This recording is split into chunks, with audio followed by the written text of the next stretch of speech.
कुशवाहा के press conference पर BJP की प्रतिक्रिया। कुशवाहा पर हमला होने पर कहा हिजड़े और कमजोर लोग हैं वो।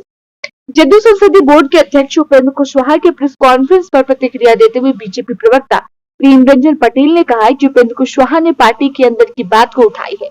उपेंद्र कुशवाहा कोई छोटे नेता नहीं है, उनको अगर लाए हैं तो ला करके उचित सम्मान देना चाहिए था। उपेंद्र कुशवाहा ने बिल्कुल ठीक कहा, केवल संसदीय बोर्ड का अध्यक्ष बना करके कोई अधिकार न देना कोई सम्मान नहीं होता है।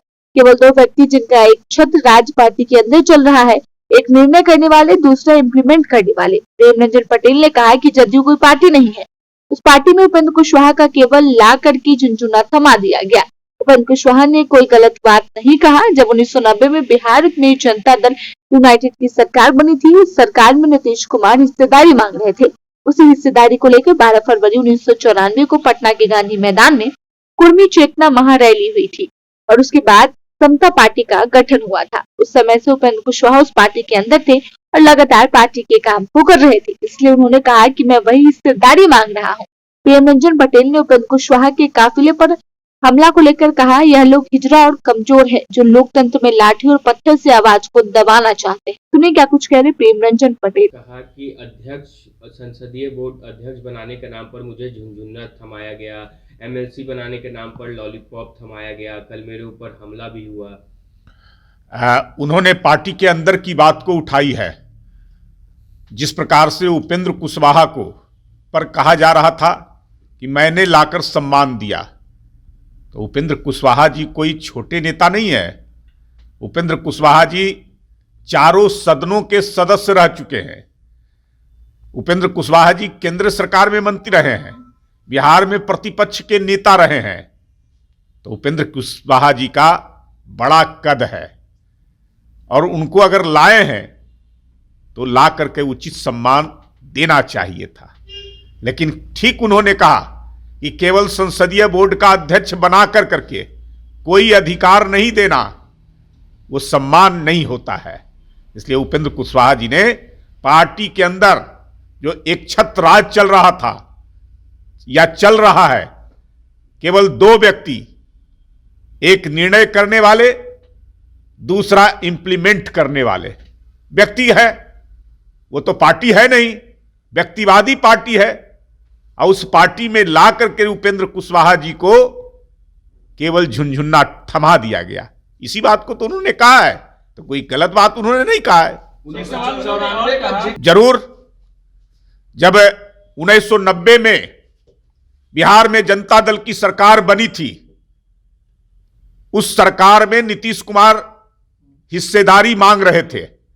उसी हिस्सेदारी को लेकर करके 12 फरवरी 1994 को पटना के गांधी मैदान में कुर्मी चेतना महारैली हुई थी और उसके बाद समता पार्टी का गठन हुआ था। उस समय से उपेंद्र कुशवाहा जी उस पार्टी के अंदर में थे और लगातार पार्टी के काम को कर रहे थे। तो इसलिए उन्होंने कहा कि मैं वही हिस्सेदारी मांग रहा हूं। हमारा भी योगदान है समता पार्टी से लेकर के जदयू तक के बनाने में। और सही बात है कि आज जो हिस्सेदारी लालू से अलग लेकर करके लव कुश अति पिछड़ा वर्ग के लोगों ने एक ताकत बनाई थी, वो ताकत आज धीरे धीरे कमजोर होता जा रहा है। वो ताकत आज हाशिए पर चला गया है। वो ताकत अपने आप को ठगा महसूस कर रहा है। उसी की बात उपेंद्र कुशवाहा कर रहे हैं। लेकिन आप यही तो कह रही है कि आप लोग के सह पे इस तरह का बयान उन्होंने दिया, हिस्सेदारी किस चीज की? पार्टी के, उनके पार्टी के, उनका मामला है। यह भारतीय जनता पार्टी से जुड़ा हुआ मामला नहीं है। भारतीय जनता पार्टी सबको का सम्मान करती है और सबको साथ लेके चलने का काम करती है। नीतीश कुमार जी ने भारतीय जनता पार्टी को धोखा देने का काम किया, नरेंद्र मोदी के साथ उन्होंने धोखा देने का काम किया और बिहार की आम आवाम को धोखा देने का काम किया। इस बात को उपेंद्र कुशवाहा जी लगातार उठा रहे हैं और उन्होंने कहा कि राजद के साथ क्या डील हुआ है यह सार्वजनिक कीजिए। जिस प्रकार से बातें आ रही है कि नीतीश को हटा करके और तेजस्वी यादव मुख्यमंत्री बनेंगे, उनके नेता कह रहे हैं लंगड़ई सरकार है और सीधी सरकार हम बनाएंगे बहुत जल्द। तो बताइए कि आखिर क्या बातें होकर करके गठबंधन हुआ था। यही तो उपेंद्र कुशवाहा जी बोल रहे हैं। और उनके काफिले पर कल हमला भी हुआ था।